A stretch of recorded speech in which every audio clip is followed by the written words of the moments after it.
You can tell her anything. She's a real good listener. You can tell her anything. Yay. All right. I don't know why I'm speaking like announcer. Yo, what's up? It's your girl, Father Longlegs. This is Daddy T. You know me. This is You Can Tell Me Anything. Podcast where comedians confess something they want to get off their chest. And boy, is it a time. It's a season of confessions. Like it's what was it? Yom Kippur? Which is the one? I don't know. There's one about being sorry. I feel like just came up. That's probably wrong. You know what? I'm sorry. I am sorry. I'm always sorry. Okay, so my guest is laughing because she's like, what the fuck?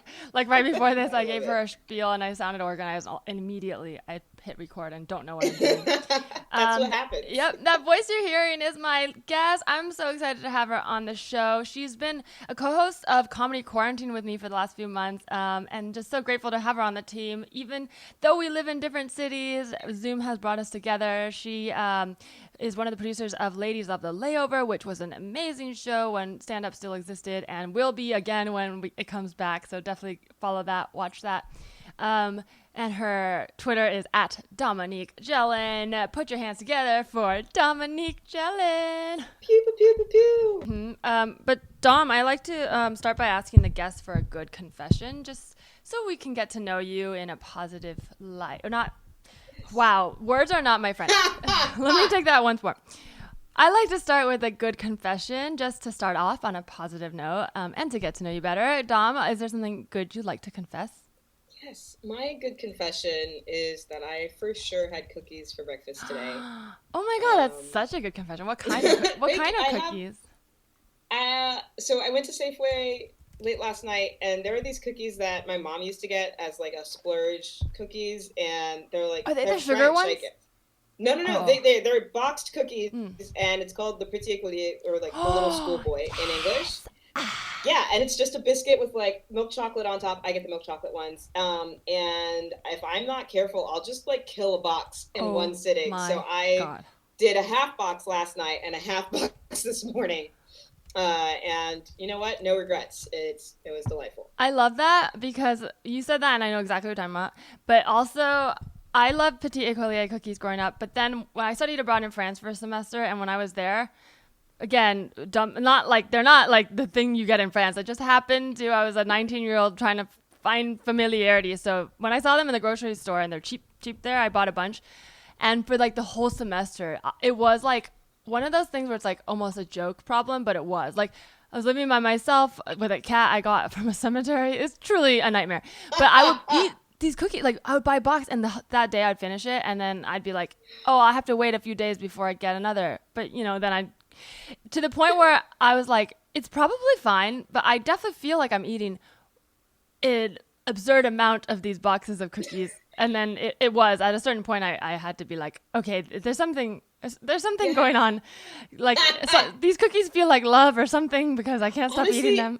It starts to feel a little compulsive. Like it's hard for me to like, I think there was a point in time when I could just eat one, but the pandemic has brought about like any compulsive tendencies that I've ever had are amplified right now. And so these cookies apparently are one of them. I'm also like counting all day. I don't know about you, but like all my tics are coming back. So I have my favorite numbers. And so I do 2, 4, 16, 32, 64 for reasons that I can go into at some point. But they sound very like even numbers. Like, I don't know how to describe it. That's not but I know what you mean. There's a vibe to the numbers you described. Oh, I can definitely walk you through. Here's okay. You know, this wasn't no. I love this because even as you're saying that, I think we like are on the same level a little bit because I'm already understanding you, and I'm like, let me break it down for the audience.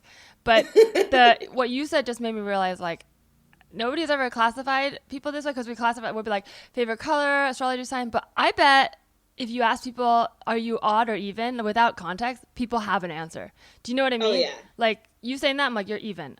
I'm definitely even. I know to my core I'm odd, and I don't know. I'm just like 1, 3, 7, 5, 13. Like, that's, boom, comfort. Like, so funny. It's just, I don't know what that is, but I feel it. It's something. I mean, are you an odd or even? We gotta, Maybe we tweet that out and just see what people say. That's the new one. Yeah, I will say it didn't. I think. Okay, so this isn't the confession that I was gonna bring, but I'll just say it. It started off like when I was a kid, I realized I was right-handed, and I felt bad that my right hand was doing a lot more things than my left hand. Like I felt bad for my left hand, and so for a while, anything I did with my right hand, I also did with my left, and so that just meant that I was doing everything twice. But I was like, by doing everything twice, that means each hand is only doing it once. And so I would do everything 4 times. And then I was like, well, 4 is the best thing to come out of the number 2. But the only thing better than 4 is 4 times. And then I would do things 16 times. And then so it's one of those things. And then, and then it kind of goes from there. And it's one of those things where I was like, I don't have OCD because it doesn't impede me from going to work or doing all these things. But if I am feeling very anxious, then I will close my fist twice and then 4 times and then 16 times and then do that whole thing 4 times. And then I'm like, all right, now I could go on and do whatever I was going to do. Well, anyway, this is, no. So this is the interesting thing. And I'm really glad we're talking about this because traditionally I feel like Hollywood and movies and TV really do, paint OCD in a stereotypical light. Yes, there are people who have it where it's impeding your life. And what you're describing, you don't have OCD. But the reality is it's anything, it's not overnight you don't become an extreme, right? Just like alcoholism, you don't start from drinking. You don't go, your first drink is not you ruin your entire life and family and end up on the street. So to me, I think this is really important. And this is one of the criticisms I've had this year about the mental health system is as I see myself getting closer to the edge, I'm trying to not go there and find help. But there's not much help for the middle, right? Like you said, I don't have OCD, blah, blah, blah. But you have these tendencies that if unchecked and you leaned in too far could become really extreme. But because you're still connected to the world, you can manage it. That's actually the time we should be most interested in treating and discovering. So it never gets there. But yet, when you are functional to outsiders is what I should say, because I think everyone's functional. They're just finding their own way to function. People will be like, oh, you're fine. It's almost like there's a quickness to brush off oh, you don't have that thing that scares me. But it's why don't you I don't know. I mean, I don't know if I'm phrasing this right, but what I'm saying is you explained it so clearly. It's very rational. Yeah, it might be funny to lean into a tendency, but you didn't say it in a way where people are like, oh my God, what is she doing? It's yeah, okay, I see how your brain got there, and that you explained it very well, Yeah, no, I totally know what you mean. You know what it's like? It's I don't know if it's still the case in Florida, but I had a friend back home who a few years ago we tried to get her a restraining order against somebody who threatened her, and the cops were like, that person hasn't hit you yet, so we can't actually give you a restraining order. And you're just oh my God, we're trying to there's just nothing preventive in place for traditionally that sort of cops, really wonderful people, just always have your best interests at heart. Yeah, that's last night, the joke that didn't work, but I tried to do a new one in case audience saw my old jokes, was just the idea of airbags. It's safer to drive a car with an airbag, but you don't want that airbag to go off. It's not you don't want it to go off every time you're driving. Something you said made me want to, oh gosh, because I love this numbers thing. No, preventive? Yeah, no. When you're talking about numbers, I mean, I swear I won't focus on it too much. Oh, I know what it is. Okay, because I had some OCD tendencies, and forgive me if I'm using the wrong words here, because I actually realized I don't know, because I've never gotten the stuff that I've gotten mentally treated for is anxiety and depression, and never for compulsions. So totally, and I'm only saying that because if please do correct me if the way I'm speaking about this is insensitive. I should probably have looked it up before we talked about this. I didn't know we were talking about this, but I'm gonna put myself out there and just talk. So feel free to let me know. So when I was growing up, I also had OCD tendencies or compulsive tendencies. I had to cross over, cracks in a certain way. Oh, alternating? Yeah, you alternate the feet, and then if it was the wrong number of counts, I have to go back. Things like that. Yeah. And I grew up and kind of out of it, but recently in quarantine, I found, I haven't talked about this publicly, but I'll share it because you said it. And we were talking about your feet on Comedy Quarantine. I've been picking at my feet, the skin on my feet, which sounds gross, but the thing is, it's something that people probably do, but not compulsively. You might do every once in a while. You're like, oh, there's some dead skin, bloop. But somehow I've noticed definitely in the last like 2 months, it's developed where some days I'll just be sitting there like, I don't want to do anything. And I'll start picking and just like compulsively, I'm like, I should probably stop. And then an hour will go by and I'm like, I'm still picking at the skin, but I know it's a compulsion. Like, it's like I could, if someone came in the room and was like, Teresa, you're disgusting, I could still pull myself out of it. But when I'm alone, there's a feeling of like, well, I'll stop later. Like, why not? What else am I going to do? Just sit here, be sad, or sit here, be sad and have a thing to focus on? 1000%. Here's the thing. So as you know, I've gotten bug bites. When Teresa was like, oh, we were talking about your feet. We were talking about bug bites on my feet. We weren't just like, no, we love to just talk about Dom's toes, you know. This little piggy went to the market. Exactly. That's a foot fetish podcast that needs to exist or doesn't need to exist. Like this little piggy. And then just we didn't actually do a comedy show. We just sang songs about each other's feet. Oh my God. No, but in addition to those really gnarly bites, I had the very regular bites, and these are the ones that I've been. Well, you can see it. I've been picking at this one. This is the one that I've been doing compulsively, and now it's scarring, and it's just because like as soon as it starts to scab over, that's like, and sometimes I'll stop and then I'll look up and I'll be like, nope, and then you just like, it's fucking bonkers how honestly it feels like magnetic. And it just feels like, I know this is kind of like a little painful and a little bad for me, but it just feels more productive than anything else I was going to do, or makes me feel sane somehow, even though this behavior makes me feel like I'm being insane. It's very calming for me. I know it's meditative, but this is what my therapist told me, but I also don't fully believe everything therapists say now, because I've full on totally given into them and told them like I want to get like full help if I can, and then they're like, you're not suicidal enough, basically. I'm like, well, I don't trust this system. Right. You need me to be on the edge before you can show me the path away from the edge. Like, okay, it's like, no, keep going, I'll let you know when you're close. Like, just trust me, keep your eyes closed, I'll stop you. It's like, or turn me around, like, but it's like how I feel. It's like, I'm not sure I want to keep going towards this. But she did say, she the way she was telling me, because I was concerned, because I was like, this is new behavior I'm noticing, I'm trying to stop before it gets wild. And she was just like, oh, well, it's okay sometimes. Like, it's just a nervous thing. And as long as, she's like, is it getting in the way of your day? I was like, what day? I don't know. Like, I can't tell you if I would have left a party to go do this, because I'm not allowed to go to parties, so I don't know. But the wild thing is when I have a psychiatrist, because I'm on ADHD medication, and I've recently started antidepressants, and when I was explaining this to her and was like, is this because of the meds or this? And she's like, no, but she was like, actually what we would use to treat that is also Prozac. So she's like, so maybe just keep taking it. And they also told me Prozac is for they're like for PTSD, because I was like, do I have PTSD or depression? She's like, it doesn't really matter, we prescribe the same things. I'm like, what? Okay, but then don't you see how when you're trying to make a big deal about how they're different and then you end up prescribing the same things? Don't you see how that makes no sense? And they're just like, well, I guess. Because they really do. Like, it was so hard to get my ADHD diagnosis, even though I knew I had it, because my identical twin sister has it, because I had anxiety, and they're comorbid, but people...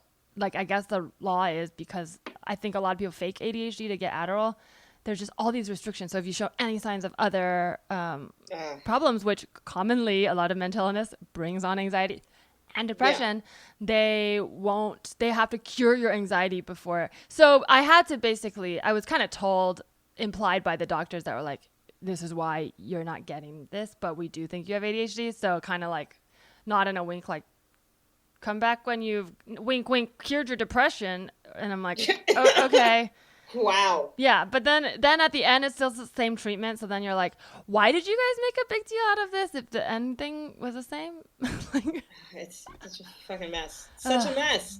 I don't know. I do want to ask this, and then we'll get into the confession, but I'm glad this conversation's flowing so smooth that that the transitions I don't even have to do, because we're already talking about therapy. But this podcast was kind of, for me, inspired by going to therapy, because I went so late in life, and it's really like opened up, given me power to like take my mental health in my own hands.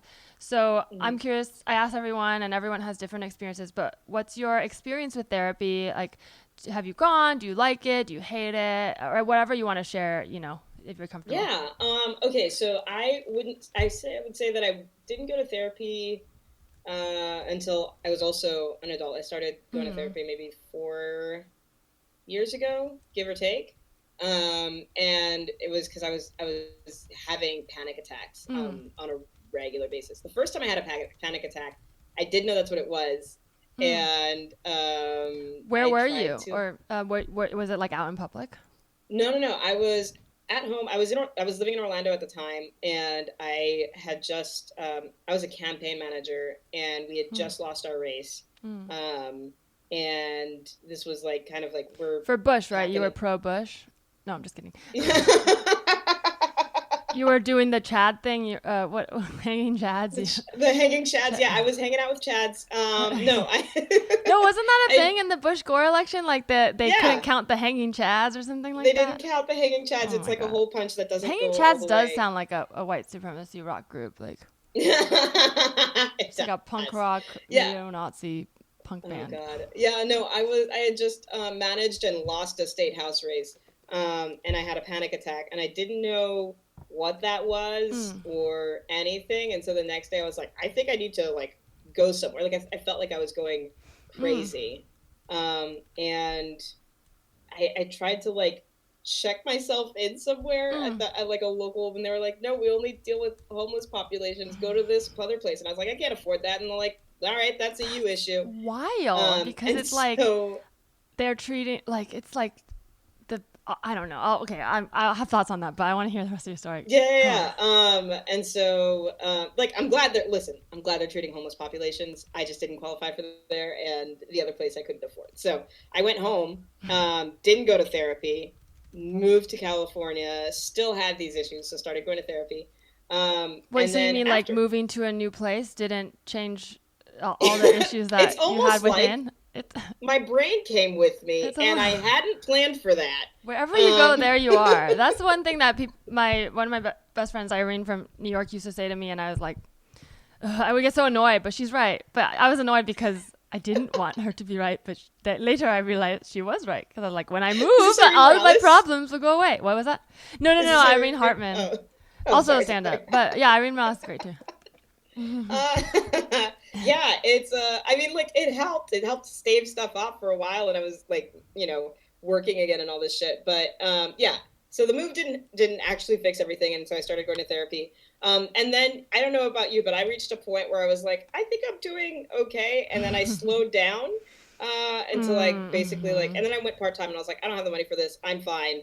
And then I wasn't, and so last year I was feeling suicidal, and so I did an intensive outpatient like treatment IOP. program. Oh my god. Okay, I wanted to hear more Yeah. about this, but I have it- like this folds into my therapist breaking up with me, which you sort of know the comedy version of it, but I know the comedy version, not Yeah. the real version. Yeah. No, but so I did the IOP, and it was obviously like very difficult and very hard, but like the end result is like the last year has felt like my healthiest year. And I feel like, just like a lot more capable and a lot more secure in so many things. And so it's one of those things where, to your point, right? Like you want to, it's almost like, oh wow, everybody should get to do this and not have to feel like they're about to fucking off themselves before they get there. yeah. And how do we make these things like more accessible? Like the only reason I was able to do it is because with help from my mom, and then my cousins and like aunts and uncles, like we all like pooled money together to be able to do that, and not everybody has that, but that doesn't mean that shouldn't be the requirement for people to have peace of mind, which I think is where I'm at. It's like, honestly, the timing couldn't be better, because like this year is such a shit show. If I was in the headspace that I was at a year ago, with like 2020 being what it is, I don't know what that would have looked like for me. But now it feels like, it's a manageable thing that I can navigate and get through. So I'm still in therapy as part of like, just, I would say, as part of my continued recovery. But I do feel a lot healthier now. And so I'm a huge advocate for that. I know that some people feel like therapy isn't for them, like they hate talk therapy or something, but I'm like, I don't know. It just, it's nice to have somebody who's holding you accountable who isn't just you, because you can make all sorts of excuses for yourself. Yeah. And so, yeah, I'm a huge proponent. I of love therapy that. if you I'm can so get it. glad that I mean, I can feel like even the way you're talking about it, I can feel like a positive energy, which yay. is good because it's like I think the reality is like these things are hard. Talking about sad or hard things and being okay with it doesn't mean you're okay with being sad. It's just, but I can sense like you've done the work because it's. I think sometimes people get scared of negative emotions because they're like, oh, I don't want to bring myself down. But if you acknowledge it and find the tools to move on, you're in the reality and the present. And I can sense that like you're not saying like everything is always good, but you're positive about how you approach it, which is really good. Yeah. The thing I want to ask about IOP, so because that real quick, but this is so interesting, and I think people will learn from it because I didn't even really know about IOPs. But when I tried to get my therapist, the one that quote unquote broke up with me, but well, I'll tell you what happened. You'll see whether I'm right or not. But I was having a really bad panic breakdown a few months ago in quarantine, which I still have now, but I treat them different. So at that time, I was still so bad that I was suicidal and really like not suicidal, like I want to do something, but like I could feel the thoughts, and I was like, also the other part of my brain that knew the warning signs was like, hey, we're heading here. Before we get too far, put some safety nets up. So I was like, all right, I still have functionality to like email or do things. How can I, even though it's hard, put a safety net out? So I was like, well, what would I tell myself if I was like my sister or best friend telling me how I feel now and being honest, like, hey, I want to kill myself, all this. So then I was like, I think I wouldn't know what to do, but I would say the thing that didn't work is just going to therapy. So let's try the next thing up, which is an institution where someone could watch you. So that's why I was like, okay, let me email her and ask her for some recs. Like, preemptively, I don't think I need to go today, but like, I don't know. Will it be tomorrow, months from now? I want a list so I can research. Emailed her over the weekend, and she, very concerned, was like, do you know what you're asking? So I said I want to do some research just to know what my options are. It wasn't like I need to go now, but I was like, do you have any institutions you recommend that maybe like inpatient treatment? And she was like, do you know what you're asking? Like, this is really serious. And then when I called her, she said like, basically implied like most people don't check themselves in, they get checked in. And she was like, you kind of have to be at a place of wanting to harm yourself now. And she was like, are you going to harm yourself now? And then I was like, I don't want to. I feel like the point is I'm like, there's thoughts, but I'm not at 99%. I love to stay at 30% and go down to 0%. And it was so weird. Like, I understand the liability, but then the next week she was like, I don't think I can treat you. I don't think I can give you what you need. So, and I think she was triggered and maybe realized like, what if I don't know how to help her and something happens and it'll be on me. So then she was like, but I can like help you find someone. And that was enough for me to be like, well, you don't really care. And I do have backup. So it's fine. Like, how am I going to trust you to hand me off to someone if I can't trust you? So that was disappointing. That is, that feels bonkers to me. Like, I feel like if you're, let's say you're like, oh, I don't know if I can help this patient. The last thing to do is break up with them as they're like, hey, I think I might be heading towards a crisis. You should be like, hey, good luck with that. Yeah, she's never checked in, which is fine because I'm fine. But it was a thing where I was like, all right, don't take this personally. But it was sad. But the next thing that happened was I went back to my old therapist and I told my psychiatrist about this, and she brought up IOP. So that's why I was looking into it, and I did research, and just none of them were affordable for me. I found one that really seemed to treat what I needed, and actually they keep still calling me because I told them that I was looking into insurance, which I did. And insurance is still slow, and now they're seeing what they can do, and I'm like, nobody cares. But they keep calling me like, we're just following up, and I was like, bitch, I told you. I'll let you know. I'll let you know. You quoted me like $7,000. Like, I'll let you know. Like, I don't like, yes, if I wanted to do this, I would. I don't know if it's worth that much money. So now it's so fucking crazy because it's like, I started off looking at inpatient treatment programs because I very much was like, I just wanted to abdicate all responsibility. Yes, that's a feeling. You need to go back to the womb. It's almost like I want mommy and daddy to watch me. Like I want to have but not like an asylum, because that's the bad like stereotypical Hollywood representation is like cold. But it's like I want to be in like a warm bed with doctors all around, making sure I'm okay, feeding me soup. Like, Yeah. that's the feeling we should have when we're having breakdowns. But instead, they're like, go into this Yeah, empty for me, room. it's just like I didn't want the responsibility of having to keep myself alive because it Yeah. felt like I couldn't handle even that part. And that is you actually deep down saving yourself. That's the thing you have to realize. Like, when you are willing to give up responsibility, it's because you're actually Dom a part. Like, there's so many voices in you, but the Dom that's like, Right. hey, we're not equipped to go over that bumpy road, but we know who can. And that's you actually. That's in a weird way you knowing where your line is and being like, let me reach out before I get there. So Yeah. that's good. But then people are like, what do you mean? If you have the ability to stop yourself, then you just don't need any help. And you're like, No, it's not even like, well, you know what's funny is that like I was very lucky. So I told one of my friends that was where I was at because I think, God, we should do like a trigger warning at the top of this. Yeah, okay. But there was a night where I like wrote the note and I like made the plans. I had a little bit of money in savings and I was like, I'm going to use that money to do X, Y, and Z.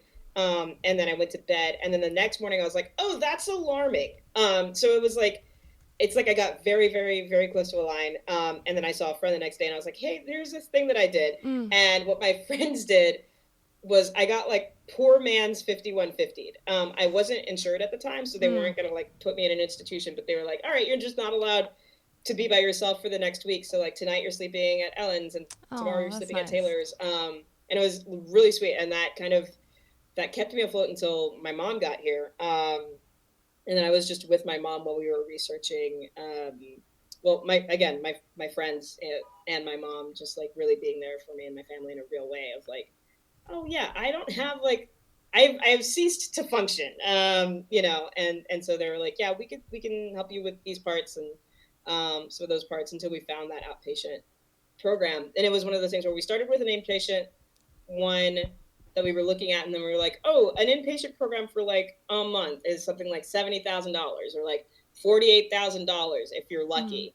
I think if you're lucky. And it goes on. It's like everyone warns you not to be, which is stupid because if you want to get better, but they're like, it's gonna be really bad, like implying like on your record it's not good, like, and you're like, yeah, and you're like, that should show you that I'm fucking responsible yes, if I did this that's myself. the fucking thing. If you actually, it's like having a grad school degree and then being like, oh, now we know you went to school. It's like, yeah, bitch, I graduated.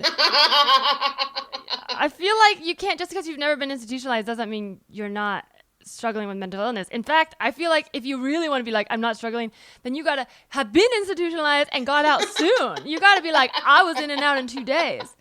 Okay, I don't want to hear this. Like, I'm sick of people using that to discredit, especially victims of sexual assault. They'll be like, blah blah blah has an institutionalized record, so they're crazy. It's like, or maybe having surviving assault can cause long standing damages that you have to treat. Maybe this is a responsible person who treated it. Maybe that, I don't know.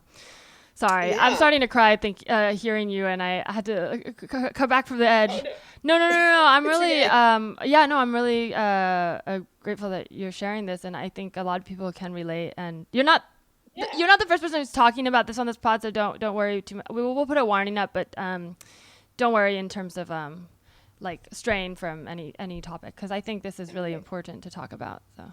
No, I agree wholeheartedly. And I think, like I said, it's just a matter of like, I wouldn't know the first thing about making it more accessible, because I just felt like such a difference of not only coming out of that program, but, recovering from all of that. And just like, I just feel so calm most of the time. Granted, there's still the occasional panic attack. And then there are still days where I'm like, oh, getting out of bed is hard. And all these things, but I just feel like my baseline is so much more secure, and it feels like such a stronger foundation that it's so frustrating to me that everybody can't have that, and that the reason everybody can't have that is fucking money. At the end of it, but I guess if you do have the means and the resources, that's part of the reason why I'm like, yeah, therapy.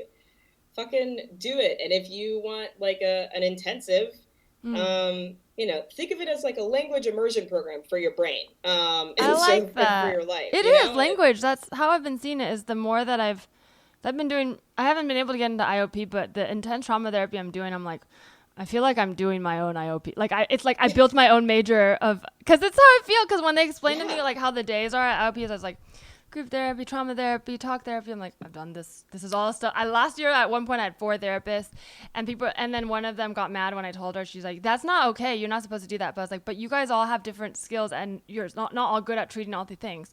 So either you guys all get together as She a got mad at you? this is the same one that broke things up, but she did EMDR really well. So I don't like what she did and that I needed, I got. But I was very upfront with her, which is like, I need this from you. And Yeah. I think that's not how she's used to doing things. But again, the way people do things doesn't always work. So Yeah. I'd love No, for it to work, but it's so far it seems like when I try to give into the system, it doesn't. But you said the idea of like, yeah, when people who are scared, and I also want to just take a moment and not dismiss that, because a lot of people do have bad experience with therapists. Not all therapists are great.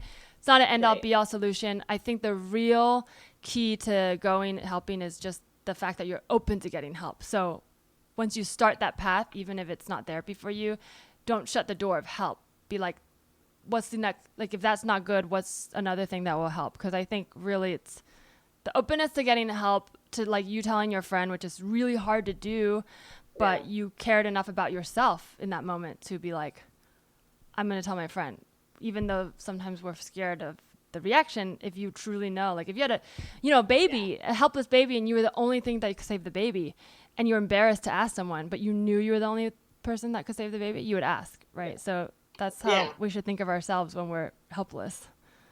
Yeah, I think that's totally fair. And I think the other thing, and it was funny because, or not funny, but like I remember having conversations with my mom afterwards, and she was like, kind of like, how did we get here? How did we not know?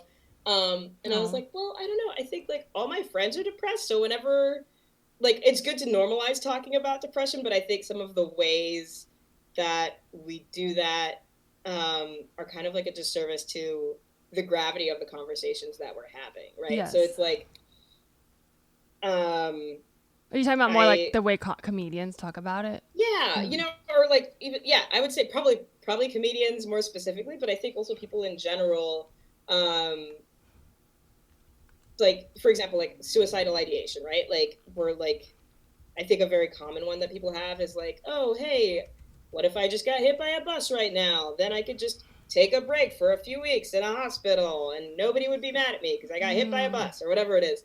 Um, and I feel like it's common. Yeah. And so people think that because it's common, you don't have to worry about it. And I'm like, Mm. sure, but diabetes is also common, and we Yes. should worry about it. Like, you know what I mean? And so there's this like, I think it's hard or at least for me, it was hard for me to know where that line was of like, oh, this is alarming, and this is just like a thing that happens to people.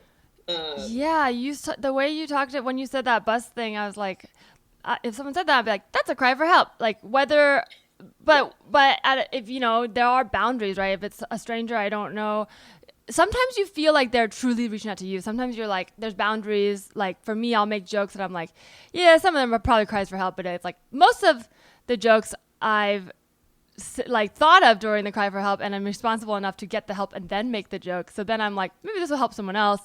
But I don't need 100 mentions saying, are you okay? But that is nice. Okay, I'm not saying don't do. I'm never shame you for it, but like I'm doing my best to actually like do the work behind the jokes. But that's the stuff nobody can help you with. You have to know, because might be rewarded just making jokes all the time and never getting help.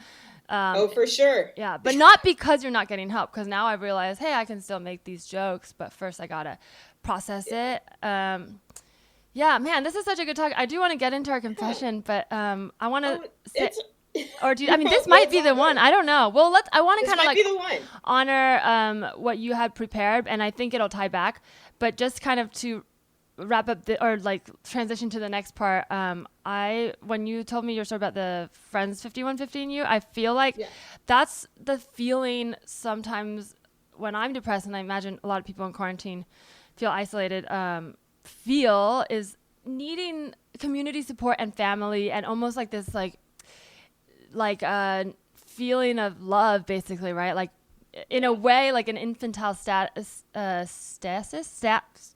Wow, I Stasis? forget English. An infantile stage, a stage Stage. Okay. where you're feeling paralyzed, like kind of like a baby who's like, this is hard, this is new. Somebody like swaddle me and take me. But we know we're not really supposed to ask for that. But why not, right? So then your friends, it's not like friends who help you are also like, I'm all good. Like it has to come from a place of like peer community, not I'm holier than you. So that's why, like going back to you talking about the homeless shelter that said you couldn't come in because you're not homeless. To me, like that's another too extreme layer of being helpful where I'm like, you've missed the point, because the point of having like opening something like that is like, yes, the idea is like, let's treat the most needy first. That's probably why they have that rule. But the rule's there to treat the needy, not because we shouldn't treat people in the middle. And if I ran a place like that and someone came up and was like, I really have no resources, I can't go to this, I would say, oh, wow, okay, let's look at this case by case.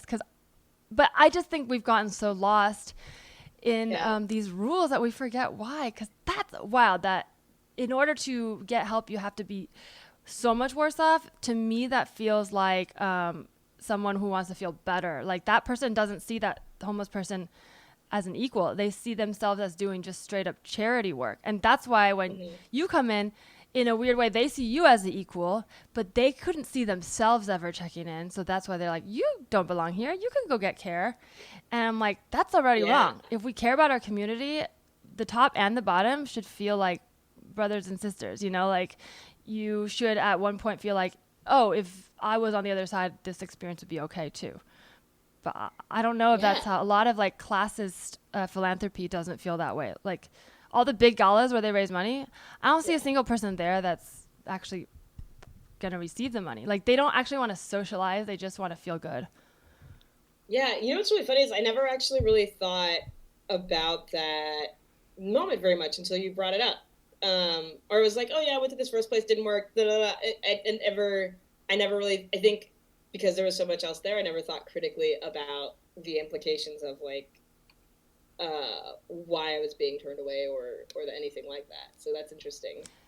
It's tricky because I understand rules being in place so they don't get abused, but it is a thing where I think we always have to be a little bit, there needs to be a leeway for humans, you know, like what's the human behind this? Because I mean, you're from the Bay, and so you've seen this. I've talked about this on the pod a lot because I'm from the Bay, and specific type of Bay Area white person, or let's Asian people too, okay? I come for the white people a lot, but there's a lot of Bay Area Asians like this.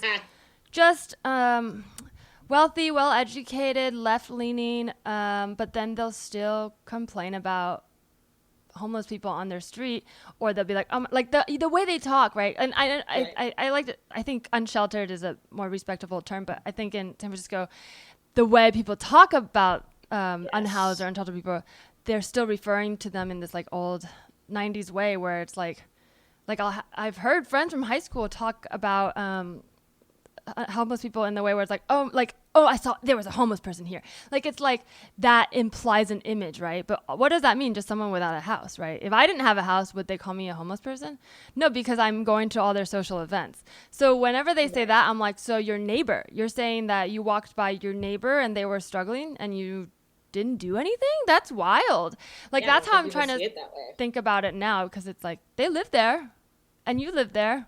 That's literally your neighbor. And I don't mean you have to open your door to everyone. That's very tough. Like, I understand, right? Because I hate arguments where it's like, so what? I'm just supposed to, no, you don't have to do anything. I'm just trying to let you see, like humanize the person that you're walking past. You could, it's, because then it's like, we always think, oh, we have these safety nets. But when I think, I'm like, oh, if I ended up on the street for a long time, someone would see. But then there's so many times you walk by like people in LA in tents and you don't see. It's because you don't want to see, right? Like, I'm not saying stare. Like, there's the healthy balance, right? Like, yes, people don't want to be stared at, but I've noticed people will be uncomfortable. I've noticed it in myself too. Like, I'll admit to that. And I actively now ask myself when that's happening, like, what is it about the situation? Is it because I'm alone by myself and there's people, or is it because the idea of someone living on the street is making me like, you have to Right. check in, because there are times when it could be dangerous. I'm not saying like walk around by yourself, but there are times when you're like, oh, it's broad daylight and I cross the street because something about walking by this person sleeping here felt weird. And that, I think we have to check in with ourselves more, because then I'm like, if I was sleeping on the street, what it could just be like that. It could just be day after day. You think someone would notice that you need help, but then just keep walking by. I don't know. It's just an interesting thought to be like, this is a person. This is me. You know?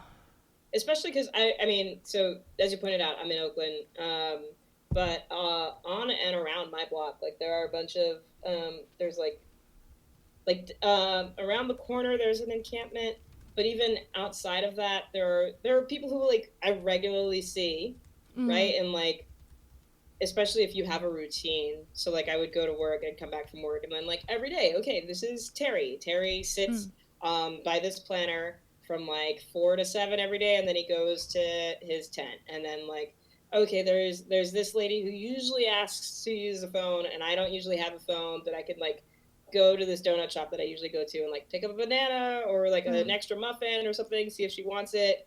Half the time she doesn't. I don't know. It's just like, I think, like you said, it's a matter of like not seeing folks as like a blemish, for lack of a better term, right? And just being like, no, this is another fucking person. Yeah, and not a burden either, because I think this is where people overdo it, is when it's this idea that I have to help people in need, and it's like, no, it's just nice to be a good person, and you don't have to do anything. Like, nobody's, like, I don't know, it's hard to say, because it's like, yeah, I don't want to shit on people. Oh, like, if you're using your guilt to do a lot of good, like, fine, keep doing it, but at some point you should also address your guilt. Like, I'm not saying stop spending tons of money on philanthropy if you're one of those guilty rich people, but I am saying, with that money, put a little bit of it towards therapy, addressing your guilt, because even if you're causing good in the world and you have children and you've got that guilt, I mean, it's going to come out in other ways. So like, end the cycle, like deal with that guilt, like go to therapy. That is the lesson for today. Oh my gosh, I know I really like this conversation. Okay, but I think your confession will tie to this because it's such a big theme, but I know you prepared a confession, and Dom, I'm dying to know, is there something you want to tell me? I want more from Democrats. I think it's very simple. And so I think a part of this is that like, or the reason why it's a confession for me isn't because it's an uncommon feeling, but my first job out of college was working for the Florida Democratic Party. And I spent the 6 or 7 years that I was living in Orlando working exclusively for Democrats. I was campaigning. I was a legislative aide. I was a campaign manager. I was doing youth engagement for the party. I was.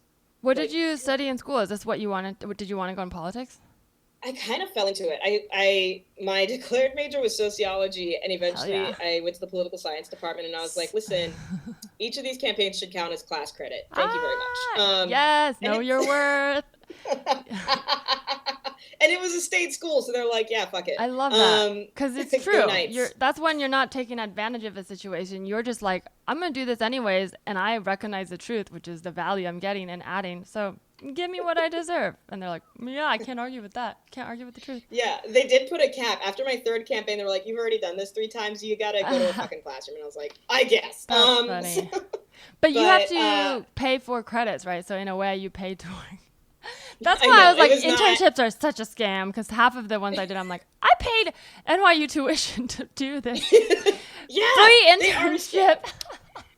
It was it's one of those things where, again, it speaks to privilege, right? I went to I got to go to a state school on a state scholarship, and it was a combination of state scholarship, help from my mom, and then I was also working part-time. And so those 3 things together allowed me to do unpaid internships. By the 3rd time I was hired, but I didn't tell my school that. That's so funny. So that's great. That's exactly what you want, is to get the job before you graduate. I'm so surprised I know you recently when we had Jenny Yang on the show, you just met her. I'm so surprised you didn't know her before, because she has such a similar background. She was doing politics for so long. Like, she was like actively had a career in politics before she did comedy, but. Yeah, same. It's one of those things where I think it's probably just because like she's in LA and I'm in the Bay. But we True. do have so many friends in common. I've like seen, I think we've probably met in passing, maybe. But yeah, all the politics that I worked was in Florida, and so it was like a mix of campaign trail, the state house, mayoral races, Senate races, gubernatorial races, all that shit. And so when you're in it that deep, there's this commitment to the long term, right? And then there's this commitment to incremental change. And especially because a state like Florida, where Republicans have the supermajority, you're used to making concessions with the idea that like it'll pay off long term. And this idea that like, oh, we're not happy with this now, but it gives us the opportunity to get something that we will be happy with in the future. And I just, and so obviously when I left the party and when I left politics and moved out here, it was like, I work nonprofits now. Fuck everybody. Also a very rewarding, no, I'm just kidding. I mean, it is rewarding to say, but I know enough about nonprofits to know that oftentimes there's a lot of politics involved that are not. Oh, for sure. But so the end result is that like when Democrats do things that I hate, I'm usually pretty quiet about it out of kind of respect for the number of friends that I have who are still doing that work. Like they're still campaigning. Maybe they're not campaigning for a candidate. Maybe they're working for a political action committee. Maybe they're working for the DNC or like swing left or, Democratic gain, whatever it is. And so I'm usually pretty mum about what Dems aren't doing. Again, out of kind of, but it's like, it's just, they're now doing so little. And so this is kind of, this month has probably been the month where I've been yelling about it the most, yelling, air quotes around yelling, tweeting about it the most, and just like, we should demand more. And it's something, it's one of those things where, so I saw a tweet about it earlier today where somebody was like, listen, Republicans do all these terrible things. Why should we hold Democrats to a higher standard and not Republicans? And I'm like, literally, what are you talking about? You're talking about like, why are we asking? Like the bar is so low. The bar is so low. And so if you're like, hey, Democrats should be better than Nazis, that's not the same as like, hey, Democrats should be good. Yes. Oh my God, that's such a good way of putting it. Not doing bad, it does not equal good.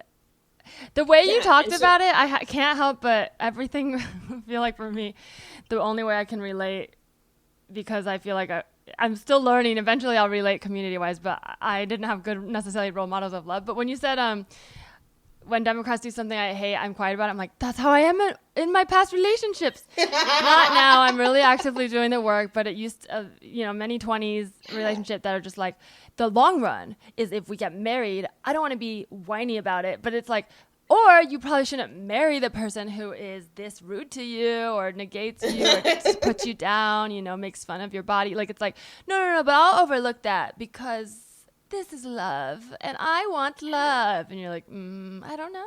I think there's something better out there. Yeah. And it's one of those things where like, I knew, even when I was working for the party, I knew I was like a little further.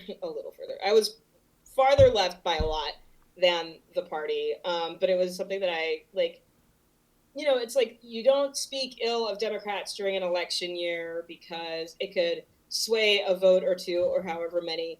You wait till they're in office and then you can have these conversations about them. And I'm like, no, because here's the thing. If you can't have a conversation while you're running, then what motivation do you have to have that conversation once you get what you've been elected to do? Like, you should be able to move and adjust as we're going. Fuck you. That is a good way of putting it, because when you talk about saving it for later, for the long run, what you're talking about is ignoring the truth. But there's people like me and you who are like, yeah, no, fuck, of course I'm going to vote Biden over Trump. But we recognize the truth, right? So it's like, why are we babying other people and thinking they can't handle it?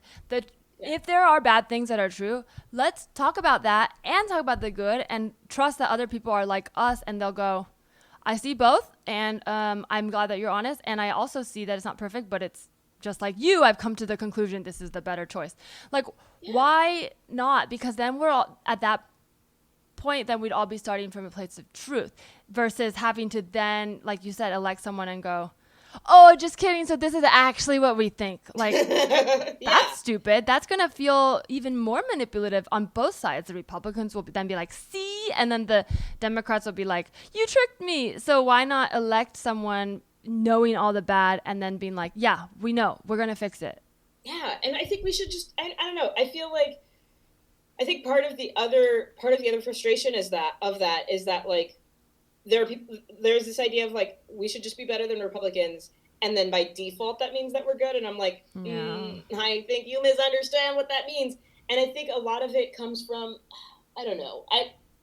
Listen, I'm no longer an academic, so I feel like I lose a lot of the it's all good. I bullshit terms all the time, but you know the ideas.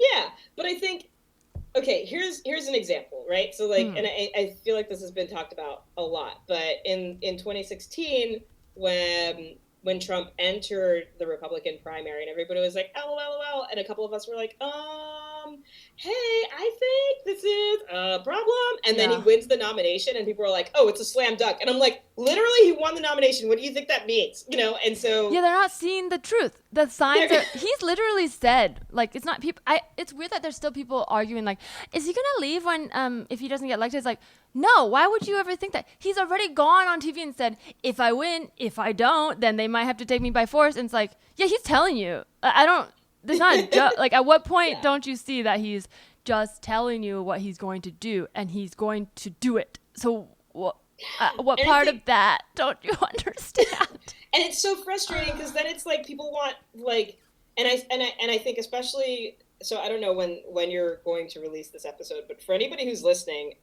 the ruling out of Louisville for Breonna Taylor's case came out, let's say like 72 hours ago. It came out Wednesday, today's Saturday.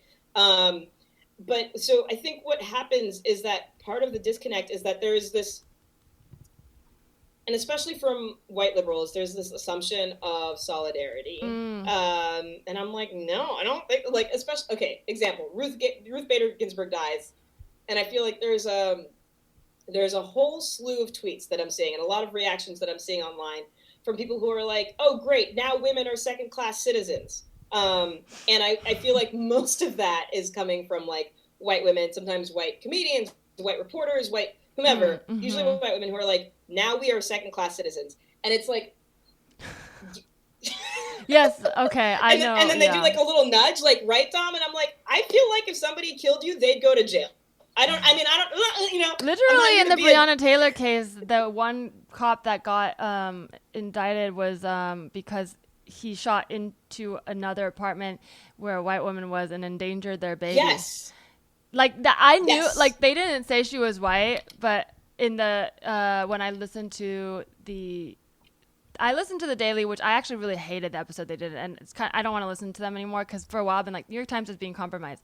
For sure they are, because they reported very much like apologists for the cops in a way where if I hadn't read or heard anything else, they just didn't say all the facts, and they did it in a way that seemed like they were saying all the facts. Like, well, we understand why people are frustrated, but isn't it true that this?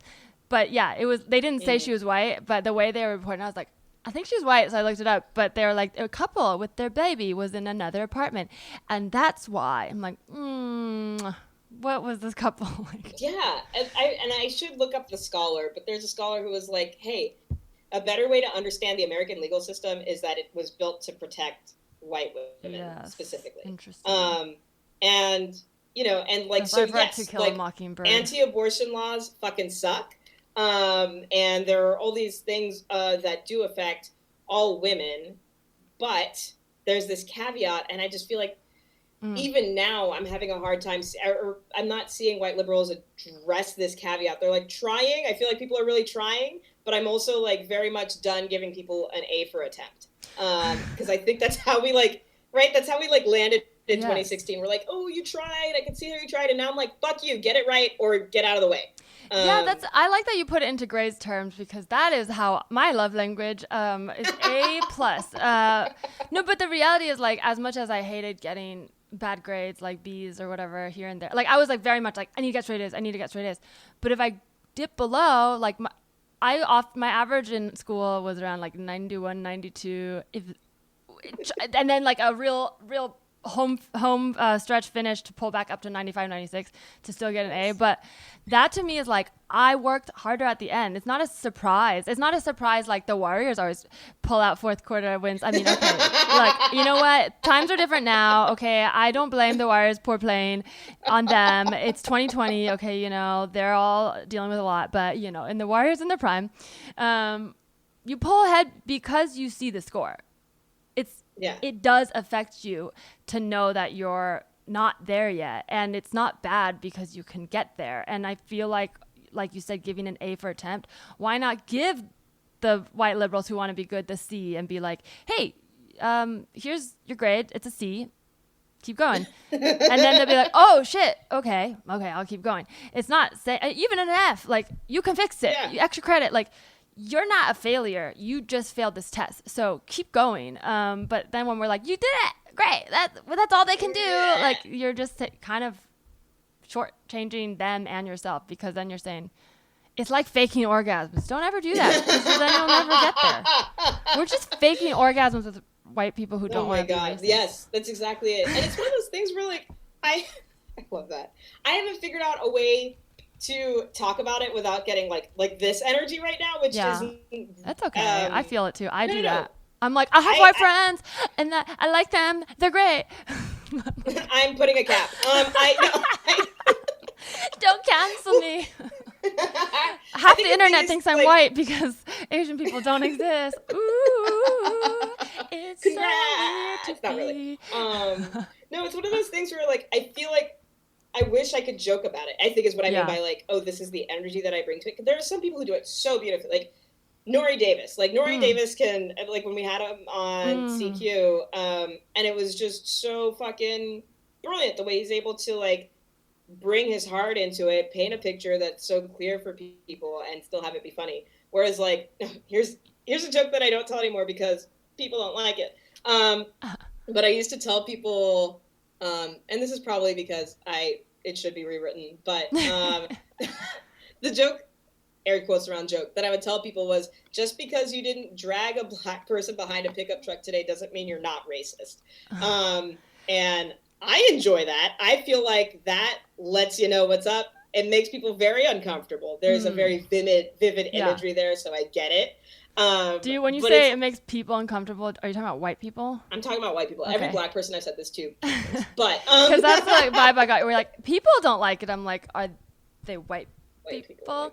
I was trying to be nice. But and then white people go, you can't say that. That's racist to say all white people don't. It's like, yeah, but it's not. It's because but you didn't laugh at it. You think that because you're. No, yeah, if you don't laugh at my jokes, you're racist. This just in. If you're not in love with me, you're homophobic and racist and anti-twins. Okay, we're canceling you for not being in love with me. Yeah, so I think it all just kind of falls together of, like, I don't feel solidarity within, like, the leftist liberal movement, whatever you want to call it.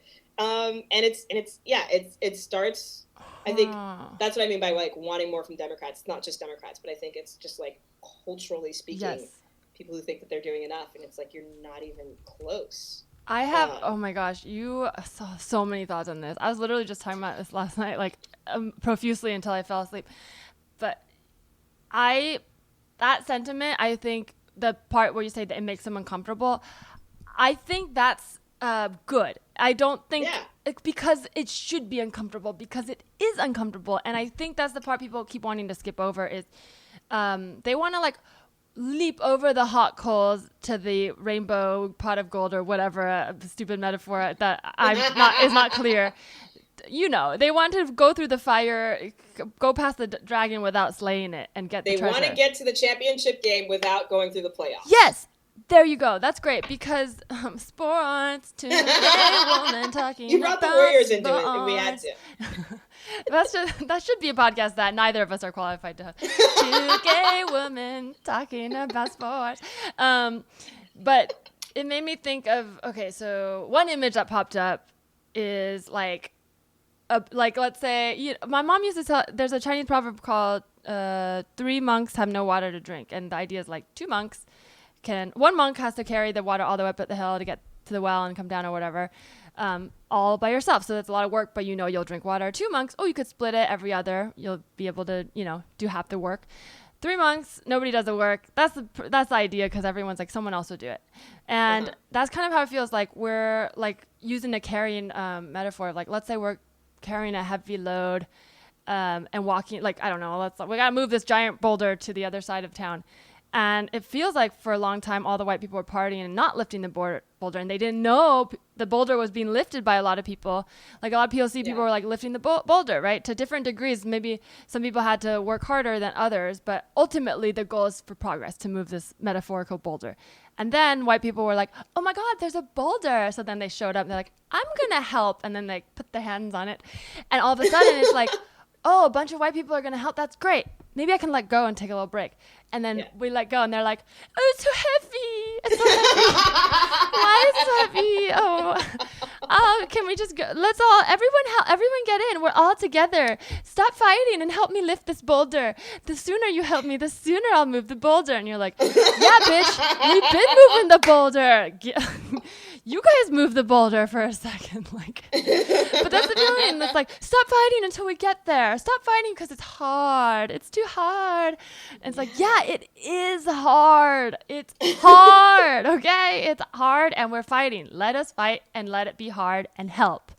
And oh my God. And especially because, like, I mean, this week it was, we chatted on Wednesday a bit. Like I was so out of it Wednesday and a lot of Thursday too, but it's also like, I think the other thing that's happening simultaneously is this conversation about, like, hope doesn't mean blind optimism, and like, what does it mean to be tired and to take care of yourself as a person of color and as a Black person as we navigate this, and for me, it's like, I used to campaign. Now I've stepped back from that sort of work. And so I support at a distance. And what does that look like? And I don't know. I think like you said, it's this idea of like sharing the weight and sharing that burden. I think I tweeted something like, ugh, I'm so tired. And Katrina Davis was really sweet. She was like, me too. I'm trying again tomorrow. Oh, that's sweet. And I think that's a great mentality. Oh, the day's over. I'll try again tomorrow. Like, you gotta know when to go to sleep and then when to go back and fight. Yeah. So I felt like that was super helpful and just like a really, just like a way to like, for me, it helped me like breathe that in, like just take a breath and just like, I should have time to, like we were grieving. And it's this weird thing where we're grieving very publicly and collectively, on top of course, like the added grief of like these lives lost to the pandemic, and like the added grief of like, another one of us has been killed and there's no justice for her. And it doesn't feel like there are change is coming, even though I know that there are people doing long-term work and that kind of thing. And so it's like this kind of, if you're not, or for me, I was like falling into this place where I was just like, it just felt very like, despair, hopeless kind of a vibe. Cause you're like, okay, well, historically marches worked in like the 60s and 70s. We got, the Civil Rights Act, but like what since then have marches yielded us? At least on a national level. And so then my mind goes towards like, maybe somebody should just like, oh God, we're going to end up on a list. No. My mind goes towards maybe somebody should just bomb every police station fucking from here to DC. And then I was like, oh, I'm in trouble now. Sorry, Teresa, now your podcast is on a list. No, but what you're talking about is I saw we would tie back thematically and I didn't know how, but here it is. This goes back to you writing a note and then asking your friends or telling your friends that you did it. People are complex. You can be both suicidal and also want to live. And you can both want peace and feel angry and think I want to bomb the police station, but not actually do it. Like, this is the equivalent of that I feel like scared white people don't see. That we don't want violence and unrest and dismantling in a way that's hurtful. But we want to feel better and we want change, right? And that's the writing the note, and then that's the telling your friends about the note. And the friends are the white people who should be like, fuck, you're right, let me help, instead of being like, no, guys, stop being sad, stop it hurts, I don't want to lose you, you have so much to live for. It's like, yeah, bitch, why do you think I told you? No, it gets better. Just hang in there. I'm sorry. I don't know why I'm doing this voice. It is hard for me to joke about this too, and sometimes I lean into characters, but no, it's totally fine. Did you see? I don't know if you saw. There was Ashley Ray, I think, tweeted like somebody had a Ziploc bag of like a depression curing kit, and it was like marble for when you lose your marbles, and like a string to tie your life together after it falls apart. No, it was a bongers. Well.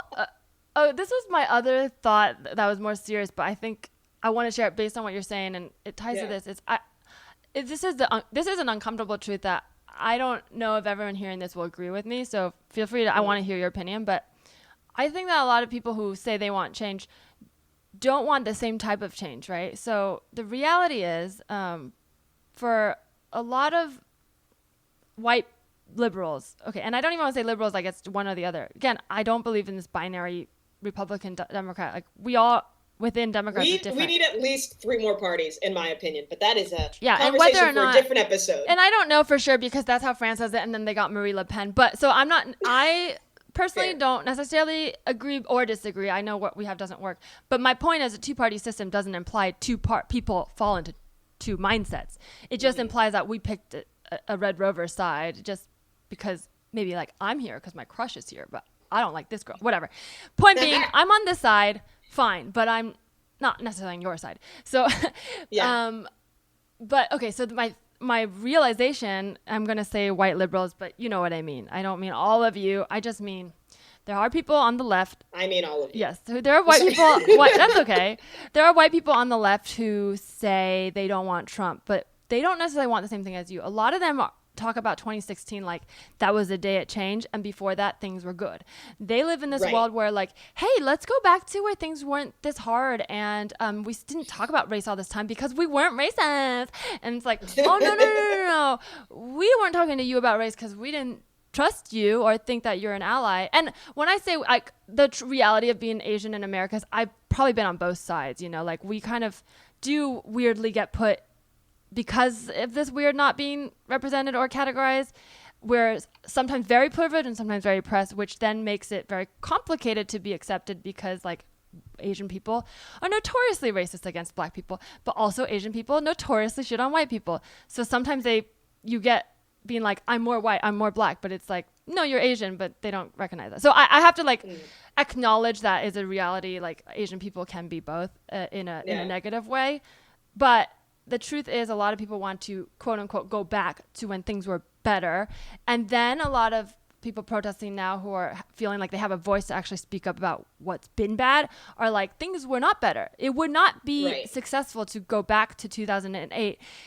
2008 was a moment of like hope and change that things would get better. But we're not trying to, that's not the finish line. Like, we're not trying to be like, let's go back to Obama and everything's great. It's like, let's go back to when Obama was possible, and then the next Obama is possible, and the next Obama is possible. Right. And so I think that's what the excitement of 2008 was, right? Because it was like, but for some people, I think it was we did it, and for others, it was like we're gonna start the race. Yes, okay. It's like some people are like, we finished, we did it, and for some of us, like, we're gonna run a marathon. Yeah. So that's the reality I think is uncomfortable. Is when I think the reason we have different tactics on the Democrat side is some white people think if we get through this, everything will be fine, and we'll win. So stop whining and get on board. And then for a lot of other Democrats who are more radical, they're like, oh, to win, we have to acknowledge that it's so bad, so we're all taking this first step towards good together. And the reality is, like, while we're fighting, like, I understand wanting to be like, let's be united, but we're going to clash down the road if we don't acknowledge these differences, because we're going to get to a point where, quote unquote, the Democrats win, and then all the radicals are like, quote unquote radicals. I don't consider radicals don't care about human rights, but all the people who were privileged and didn't feel it before are going to be like, so it's good, right? You guys weren't complaining before. Can we go back to being fine? Like, we weren't protesting before. It's like, yeah, we we weren't protesting before because we didn't feel like safe doing so, and Or- we're going to keep doing this until things change to a point where you might not even like. I think they need to open their eyes to be like, you need to really open your eyes to understand what change looks like, which is like some of this privilege of white people feeling better than black people because they're helping or saying Black Lives Matter. Like, real equality, you can't feel that. Like, I'm glad they're out there helping, but that feeling of being better, like, you can't feel that way. That's not the reality we're working towards, of you constantly feeling like you support and you're good. Like, we're working towards a reality where everyone's equal, and one day, like, this is far in the future, but in my idealism, like, one day we are equal and there are white people who need help, and we are also like, we need to help the white people. That sounds so stupid, but I'm like, that is equality. Is like, at any day it could be like, oh my god, I have to help the white people, they're really struggling, and not feel like that's funny. And so I'm like, it's funny now, but when that's not funny, that's when we're at equality, because that's where we are now, where you guys, white people, feel good for helping, like, support the Black Lives Matter movement. So, and I think, and I think a lot of it also goes to, like, the specifics of, like you said, like, before 2016, people weren't protesting. Yes, they were, though. I mean, I was protesting during Obama, like, this was, like, Freddie Gray, like, all this, Eric Garner, but it's like, that was happening, just some people were not doing it. We were protesting. White people were not there, which is, I'm not saying which is fine. I'm just saying, but there's like, welcome to the party, I guess. But, like, this is that's new. The slogan of Joe Biden, I feel like. Yeah. Welcome, it's I also, guess. like, wild because, like, like, Ferguson happened under Obama, and Trayvon Martin was killed under Obama. And here's a perfect example. So I was working in the State House when George Zimmerman murdered Trayvon Martin. And when he was murdered and when he was acquitted, and when George Zimmerman was acquitted. And after he was acquitted, because he was released on this idea of the stand your ground law, there was a question within the State House of whether or not we should have a special legislative session to specifically look at this law. Now, the background of this law is that one of the authors of it was Rod Smith. And that's only relevant because at the time that in 2013, or I think this was, Rod Smith was the chair of the Democratic Party, of the Florida Democratic Party. So now the House caucus, sorry, this is going to get very like... No, this is good. This is good to explain this, because I don't know this. So the House Democratic caucus, which is in the super minority, they used to call them the Fighting 39 because everybody needs a clever name. So there are 39 Democrats in the House. The six chicks, the Fighting 39. All like high school. To feel like, and that's the other thing is that I think people want to feel like superheroes, and you're like, half of these people, or not half of these people, but a lot of these guys are like blue dog Dems. They're pro-life Dems. They're like, don't want gun laws at all Democrats. Like, So it's a big tent. So the Democratic caucus is now having this debate, should we try and call for a special session? And now this guy, Rod Smith, former state House representative, current Florida Democratic Party chair in 2013, is like, there's nothing wrong with the law.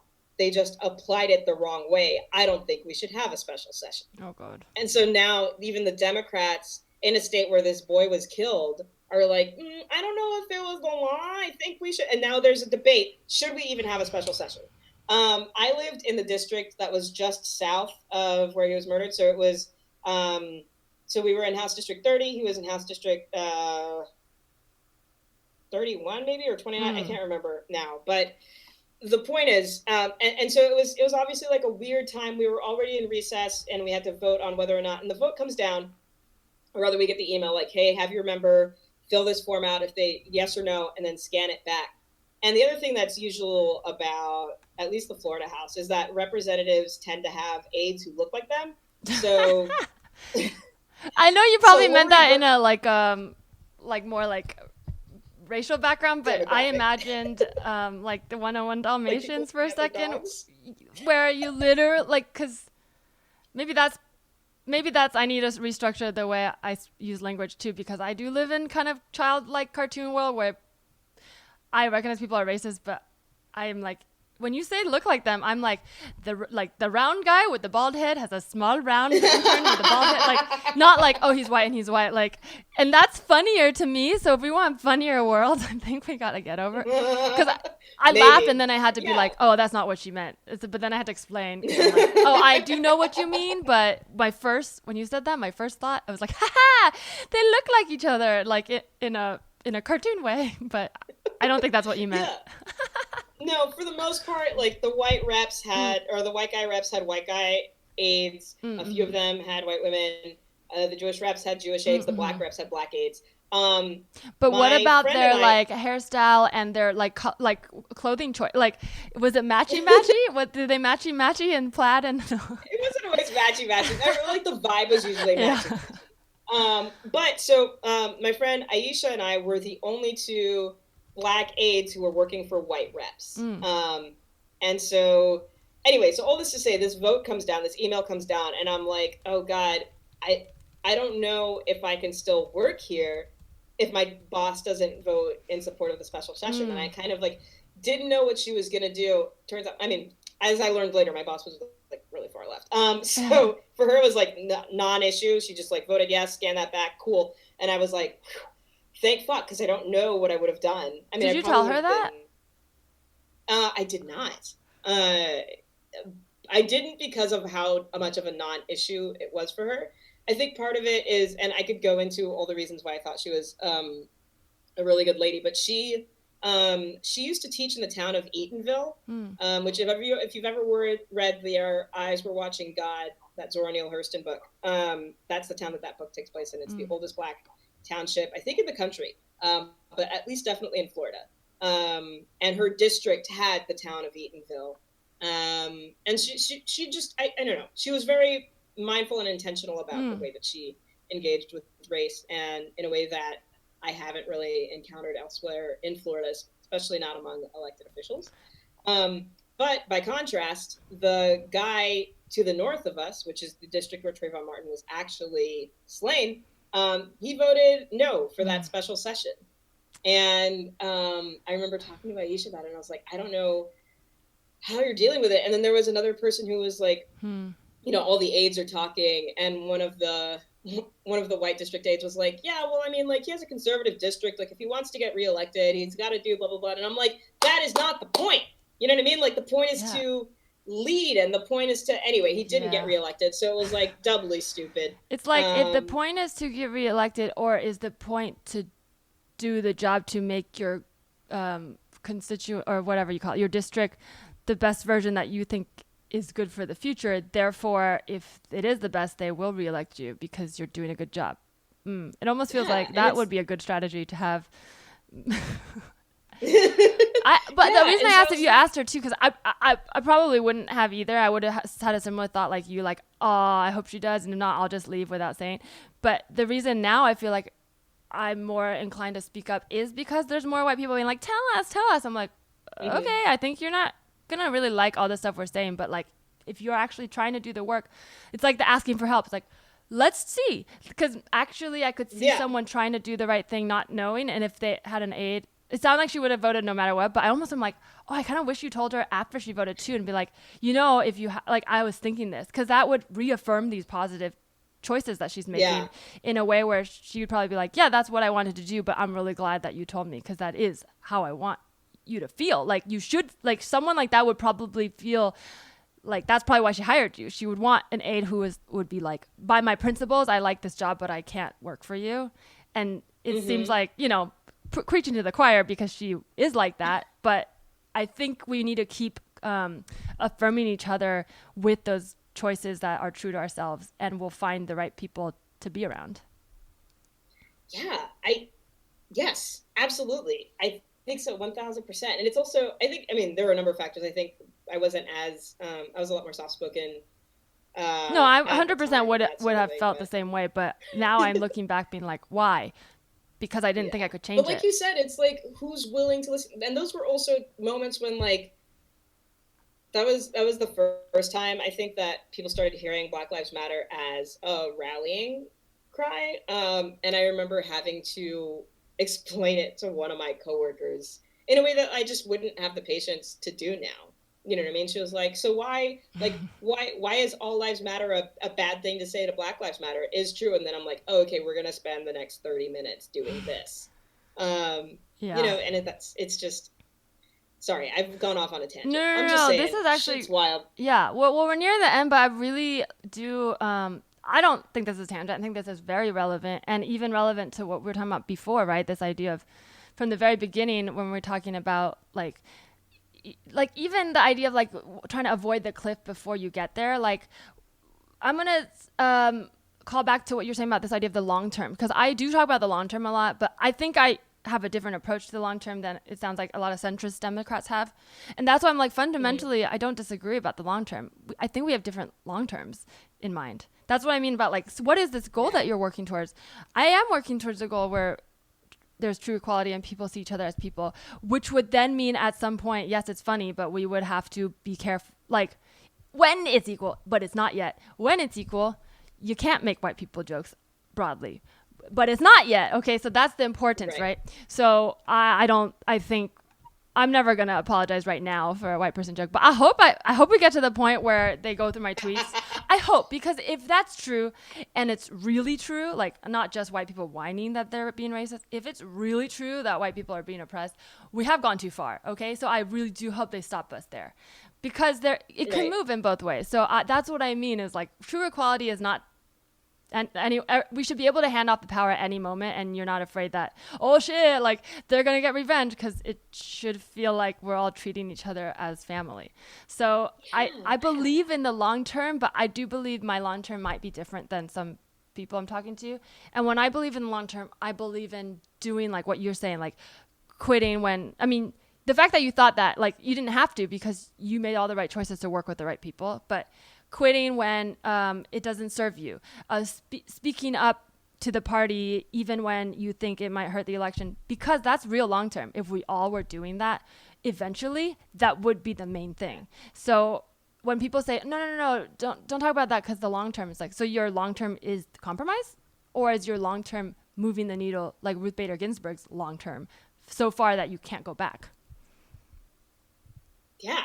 Yes, absolutely. And I will say, I think I guess when I think of my long term, like, right, so much of our conversations about, like, racial justice and equality, to me, like, you can't divorce that from, like, economic policies that we both do and don't have, right? Yeah. Things like raising the minimum wage, having paid parental leave for everybody, regardless of gender, and also just making sure that's accessible to everyone. Like, I just feel like there's so many, not to, like, I don't know, just like, we have to make sure that our human rights are met before we can even move forward with everything else. And that, to me, it starts with, like you said, housing people who are unsheltered, making sure that everybody has access to the quality of mental health, why are vision and dental separate from health insurance? We don't know. But, like, having all of those things covered until everybody has, like, their base, like, Maslow's hierarchy of needs met, regardless of where they're at mentally, physically, whatever, then you can have conversations about, like, is it fair to blah, blah, blah, but like, the fact that we haven't even gotten this base stuff, to me. Basic needs. Sorry. Yeah, yes. You're talking about something that it speaks to people's insecurities, because I think that's the reason people are fearful and hoard. And I don't mean like hoarders, because that's another thing, but I mean like hoard, like money, billionaires. And you're like, you live in you have 2 mansions not being lived in, and you're mad about, crime in the city nearby. It's like, you don't realize, like, you could actively go out and change it. So it's like, that's what I think there's this real feeling that there's not enough, but if you actually look at the resources, there is enough. It's not being allocated correctly. Yeah. And so that's when I think about the long term, I'm going to even say it even more explicitly. The uncomfortable truth is there are some people who right now, like, especially Trump supporters in the wealthy bracket, not the delusional poor people who have been lied to, because that's another thing, but I think they're also being manipulated. I don't excuse their behavior, but they're a little bit, like, also unwell being manipulated. I'm talking about the rich billionaires who know what they're doing, know it's lies, but know it benefits them. Those people who are saying, like, law and order, no protest, who are working so hard to oppress, is because if they even, they're talking about, like, their whole life ending, but I'm going to be totally straightforward and say, if any of them had to live like middle-class people now, what we consider peace and stability, they would consider their life was ending. A rich person losing everything and having to move to an apartment, renting, and drive one car and go to work 9 to 5 every day is to them terrible. So we have to ask ourselves, because it is terrible. but that's the thing. And if the long term are ready to begin with, they're like, no, please don't make me sell my mansion. Everything's failing. And I'm just like, please let me be able to have a job. Like, I'm struggling to have a job that I want to do, that I paid money to study so that I have the skills to do. Like, I'm still looking for that full-time TV writing job, which is like, fine. I'm happy with my job now. But point is, this is the system I'm in, right? Pay money, work hard, build experience, keep losing money until you're good enough to do the job that you could do all along or whatever. Yet that's my success, is having a job to go to and being able to pay the bills. That to them is failure. So we have to acknowledge that. Like, nobody's acknowledging that some people like who are complaining about being scared of like rioters and looters, like, and we're just like, no, it's not a fear. It's like, well, it is for you, because what you have, you shouldn't have this. So that is true, but I don't think it's enough to say, hey, like, let's just listen to the rich people. But I think it's enough to go, hey, let's not argue with the rich people who would consider our lives a failure. If they had to go tomorrow to live like us, that would be a very big life-changing thing for them. And if we could just pay rent for a year knowing it was coming for sure and live in a one-bedroom apartment, like a lot of people, that's considered success. So that, I think we have to acknowledge. Like, it's not, I don't want to convince someone who thinks my life is a failure to agree with me, because you know what? I don't think that should be the dynamic at all. Yeah, we clearly have a different worldview, and it's, also, by the way, in my dream plan where everybody like already is housed and has all the stuff that they need, also none of us are working more than like 25 hours a week. I don't know, I just think of like all the things I love you this, could do with your... I want to hear that, but this actually goes perfectly into our final segment of the game. So I'll just prompt it, but I want to hear the rest of that. So the game is, I've done this before. I've been doing this more on the Zoom ones lately because I've been thinking a lot about how society can change. It's just 3 rules. It's called 3 rules, and it's Dominique Gelin's 3 rules for society. So if you got to like start a new little commune, or it doesn't have to be a commune, you got to start a new country, city, whatever, everyone there has to follow these 3 rules. It's optional to go here, so but if you go here, you have to follow the rules. So ideally the idea is everyone would follow these rules. You're kind of advertising it, and people would come and live here because they like it. What would your 3 rules be? No magic though. No magic's allowed. No magic. Well, okay, I think the first rule would be, I'm gonna lump all of the basic needs into one rule, which is that basic needs must be met. And I do think that like a 25-hour work week is a part of that. I think we need space where like, sure, let's work, let's earn money, let's do what we got to do. But then you should also have time for stillness and just like, what does my brain do when I'm not freaking out about, are my bills paid? Is my rent paid? What am I like when I'm just myself and not my worries? So that my would question, be would you be allowed to work more than 25 hours? And the reason I ask that is because first it's like the person who's willing to work 26, then 27, 28, and then that's how capitalism happens, is they make more. So it doesn't matter either way to me. I'm just curious, for the sake of people wanting to move here, are you allowed to work more than 25 hours if you want, or is there a stipulation condition to working more to prevent people taking advantage of productivity? Maybe it's like you can work more if it's you can work more if the benefit isn't money, if that makes sense, right? Like, let's say you're like, hey, I've worked my 25 hours at my job, but this week I'm working to learn how to like build a desk. Okay, learning hours. I love that. I think that should be built into every job. There should be, even if it's 2%, but I think it should be like 5 or 10%, because then you'll grow your employees. You should be paid to learn, like, not like those stupid race seminars that they're making us do, but I'm sorry, I didn't realize people who listen to this, there are some crossovers, people who also watch the show I write on, which I will not say, but mostly these are jokes. I really think, look, you know me, if I didn't want to work there, I wouldn't. So I can, again, criticize it without being completely critical. But yeah, I'm going to criticize these race seminars, and I do hope someone hears because it's wild. But I'm glad they exist, but they're not fully thinking through it. So I mean learning like a real skill that you're like, oh, I want to, go to law school. I want to do this, like next level career, and you should get paid for it because if you're smart, the company is going to benefit. Yeah, people should, I think the HR term is professional development. Mm-hmm. But yeah, some of them are hit or miss. So, but actually, and this is more for your listeners, if you work at an office type setting, you can probably go to your HR person and be like, here's a class that I want to take. It benefits me, but it also kind of benefits you. And usually they have like a budget of maybe like, there's usually a professional development budget. Sometimes it's like up to $500 a class or up to one class per year or whatever it is. Look into that. Because then you can fly the coop. Okay, rule number 2. Number 2, yeah. Shit. Rule number 2, I think would probably just go to decency of not being a dick. How would you enforce this? Anyone could rat on anyone and say they're a dick, or was there are there examples of not being a dick? Like, roughly, how do you quantify that?